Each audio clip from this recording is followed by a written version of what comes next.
who come from different parts of the country. Some of them are from Nairobi, others are from Mombasa, others from Homa Bay, others from Eldoret, others are from Kisumu. They're what you call Bunge la Wananchi. As you know, that Bunge la Wananchi has got chapters all over the country. And these are people who have been chosen to come and represent the various chapters of Bunge la Wananchi in the country. So leo wamekuja kuongea na sisi juu ya mambo ambayo yanafanyika mashinani na vile wao wanasikia maneno kutoka kwa wananchi ambayo wanawakilisha kutoka pembe zote za nchi yetu. Nimekunao na mkutano na sasa mmoja wao ataongea kwa niaba yao kwanza. Karibu. Asante. Thank you. My name is Jackson Badia from Siaya County, representing the Bunge la Wananchi in Siaya and the whole Kenya. So we, as a team of leaders, we are looking forward towards changing the misconduct that the IEBC system has created in our nation. Up to this time, we've seen delays, things are not moving, Kenyans are waiting, and nothing is at work because of a poor system being mismanaged by few individuals. To stand with this struggle, today we assure the whole nation and the whole world that we are not going for an election until the system is cleansed. This is the final journey to realize this journey to the land of Canaan. For our dream is a real dream. It's a reality that we are going to ensure that comes on 17th of October, if need be so. So we are standing strong by NASA, and we are standing strong by all those patriotic citizens and Democrats that are willing to fight for a free, fair, and credible election. So we are not going to give chances or to hope for less or to wish for nothing, but to fight for peace and to fight for future prosperity of not only ourselves but our future generations. So we, the Bunge associations, have decided, and our decisions are final. We are going to stand by change, go to the streets to mobilize people and to fight for change that we believe in. Let success reign in Kenya, and peace, harmony, and the love of our country continue. Thank you, and may God bless you.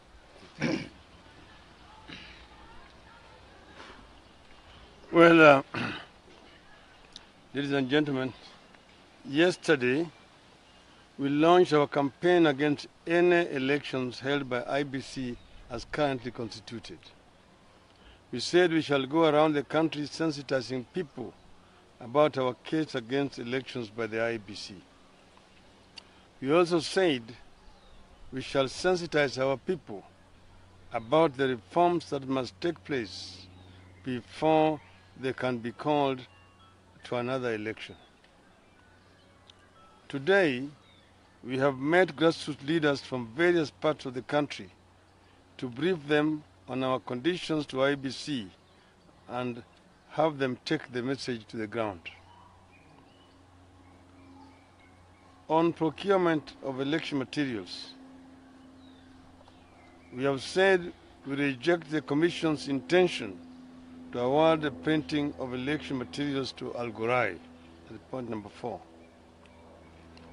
Point number 5, on information and communication technology, ICT, we insist on a thorough, independent, transparent, end-to-end audit and quality assurance of the election technology ecosystem.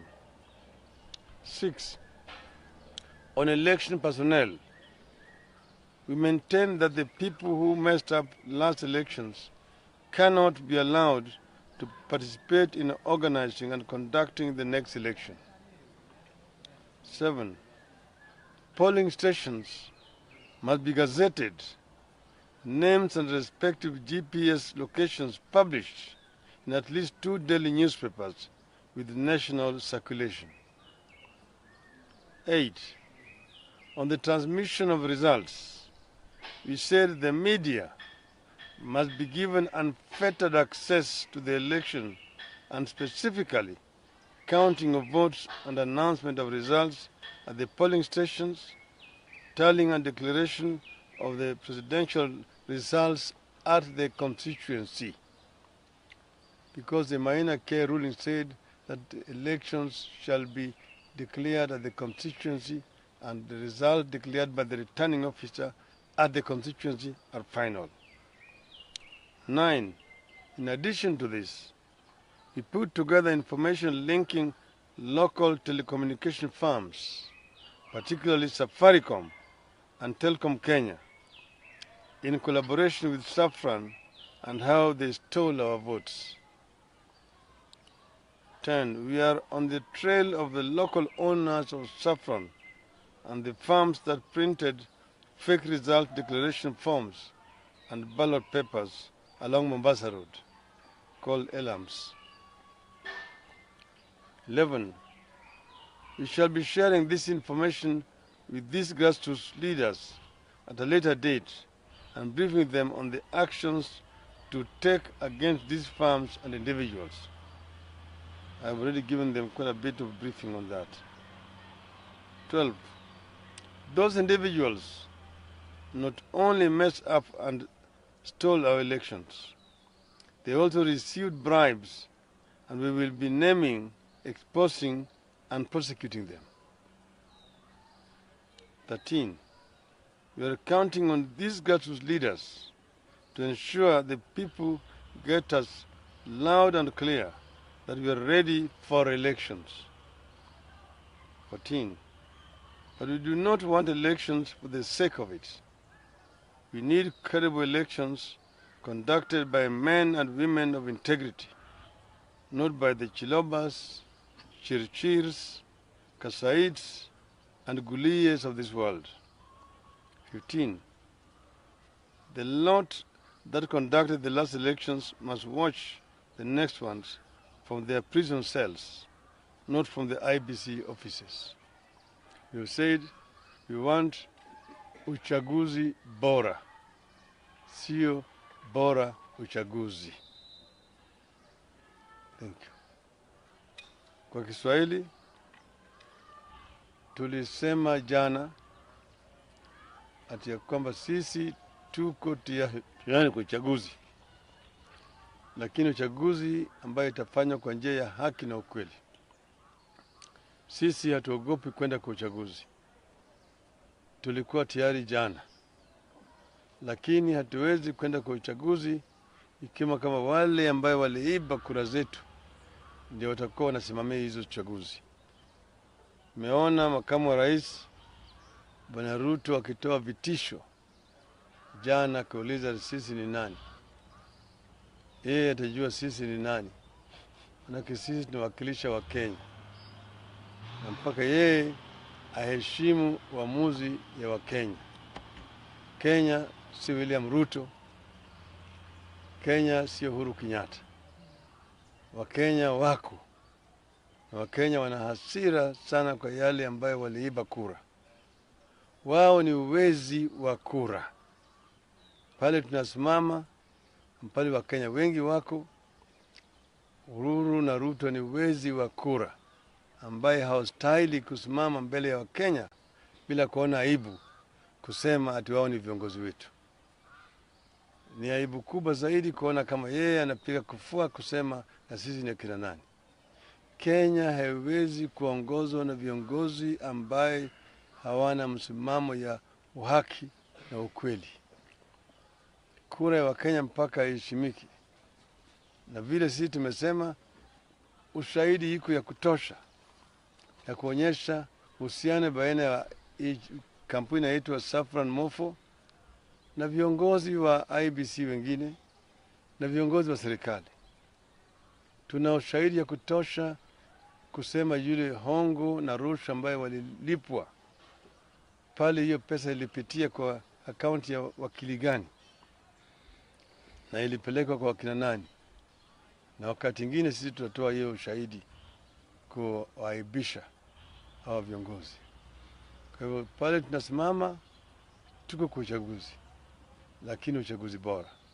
Tunaunga mkono ile ripoti ambayo imetolewa na ile shirika ya jamii ya Ulaya and European Union ambayo vile vile imetoa masharti ambayo yanatakikana itimizwe kabla uchaguzi hajafanyika, na kupendekeza ya kwamba wale waliohusika kwa wezi washikwe na washtakiwe kisheria. Sisi tunaunga mkono hiyo pendekezo ya European Union. Kwa hivyo sisi hatuko peke yetu, tuko pamoja na ulimwengu mzima. Thank you very much. Just a recap on what you said and what you said yesterday about MOFO, the OT MOFO company.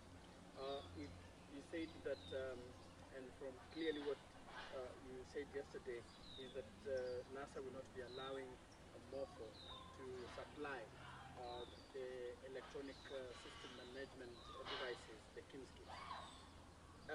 Looking at the timelines that we have, IEBC gazetted 17th of October, just less than a month. Then when you add to the order, the Supreme Court order, then it gives one month and some few weeks or 2 weeks to a repeat presidential election. Is it possible to have another supplier? Yeah, there is no reason why it is not possible to get another supplier. As you know, MOFO did not win this tender. MOFO did not win. It was after it lost the tender, it was single-sourced. There are quite a number of companies which are ready to come in, provide the system, and even lease the KIMS kits instead of selling them to the government. And that will be far much cheaper. You ask yourself, they're asking for 15 billion shillings. It started with 12, now the Treasury is talking of 15 billion. Ask yourself, what is that money going to be used for?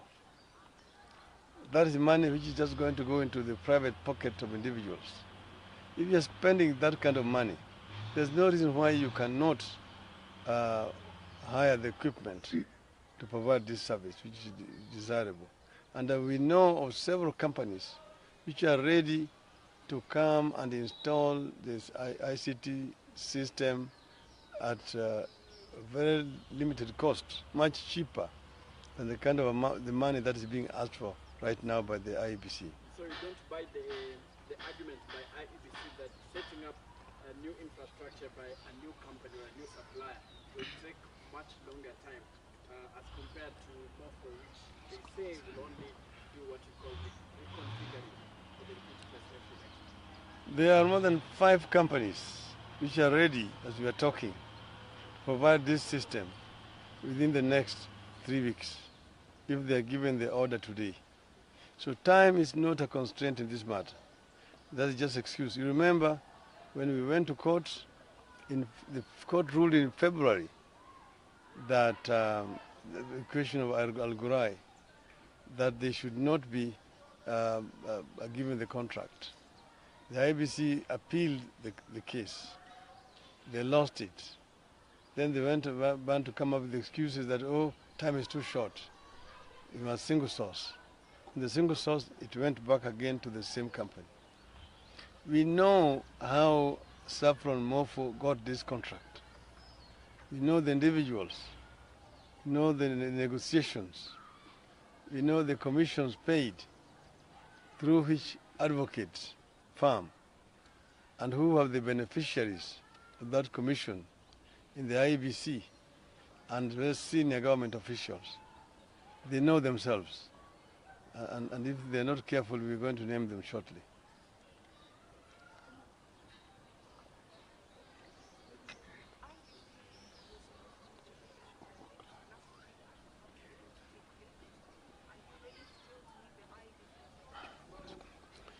We wrote to the IBC, giving them our reducible minimum conditions.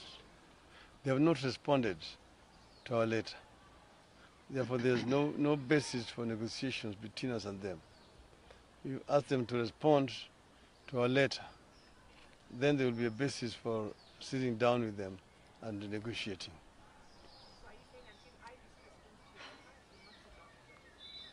We need a response to our letter.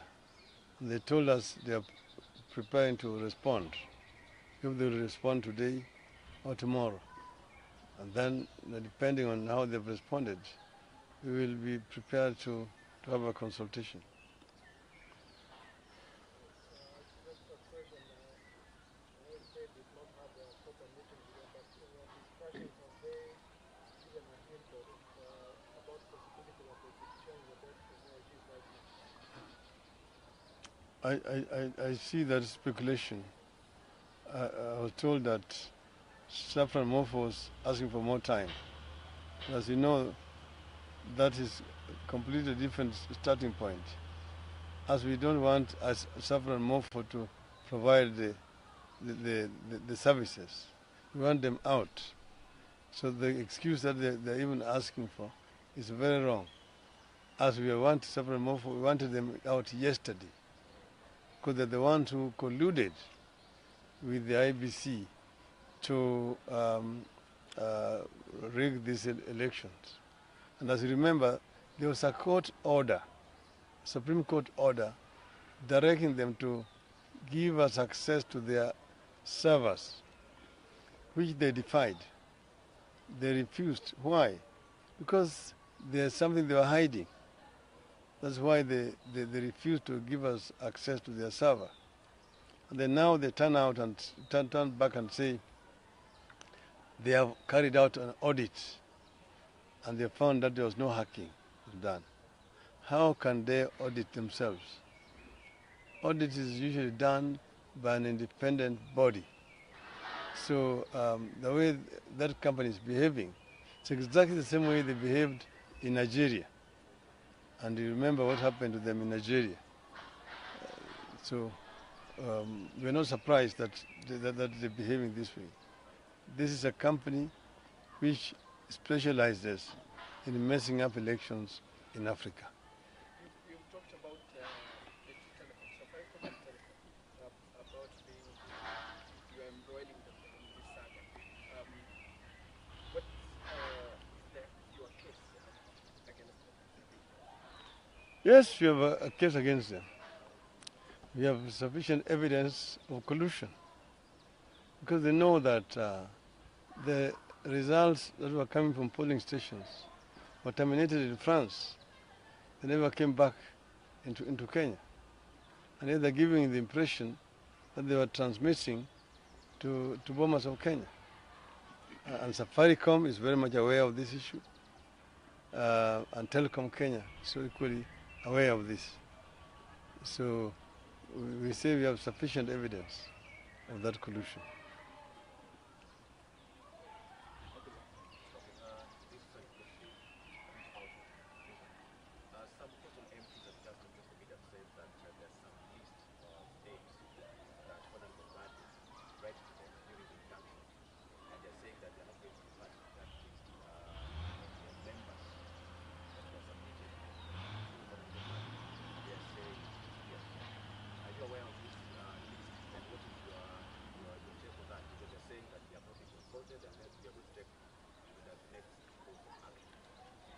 No, I'm not aware of list that you're talking about, but all we know is that we will sit down as NASA PG, members of Parliament, and agree on the leadership of the House.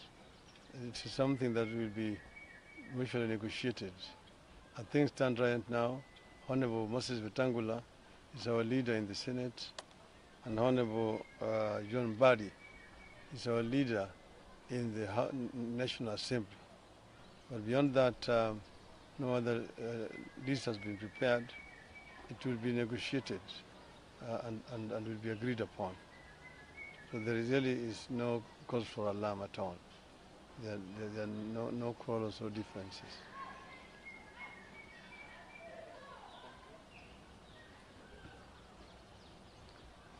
Asante. Hello. Hello.